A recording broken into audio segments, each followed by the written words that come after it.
Hi, everyone. Hey everyone, welcome back to Thomas and Winston's Business English.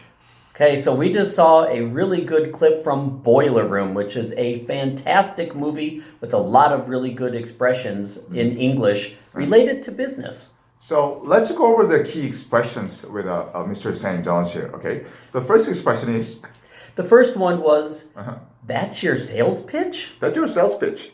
No, not like that. If you notice, his intonation was a little bit different. He didn't say, That is your sales pitch. He said, That's your sales pitch? So what is a pitch, by the way? It's like a pitch sounds like, I'm going to beer try. pitch. No? Kind of like a baseball pitch. Oh, I'm going to okay. throw this to you. I'm going to try to get you to do something. I want to get you, if you're a batter, to try to hit. But in business, if I pitch something to you, I'm trying to get you to take some kind of action. And in the clip that we saw, what was the action?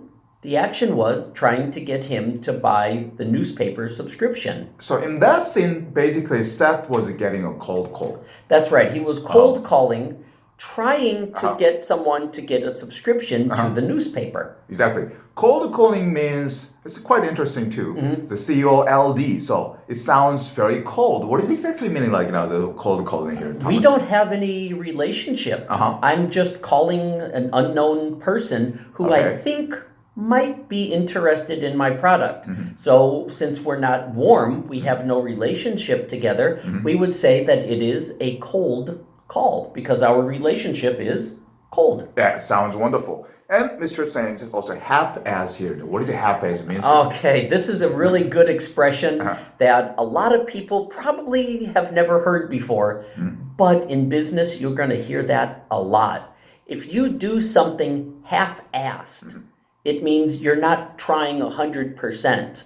So if you're an athlete, if your coach yells at you saying you're doing it half-assed, you're not trying as hard as you can. You're not running as hard as you can. You're not practicing as hard as you can or as hard as you should. In the clip we saw, he said, I want you to buy a subscription to the paper. And he says, that's your pitch? That's half-assed. You're not trying very hard to make me take action and get a subscription. Sounds wonderful. As in America, Western society, if you have a louder voice, that means good. You're confident. Right.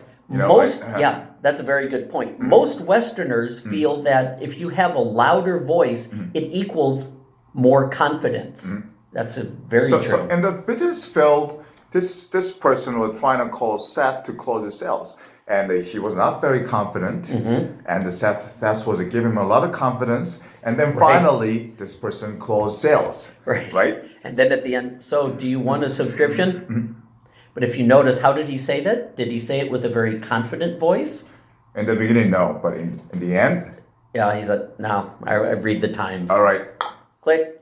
Sounds good. So subscribe to Thomas and Winston's Business English, and you'll be closing some sales with the Western partners. Don't do it half-assed. Bye-bye. Okay, thank you. Bye-bye.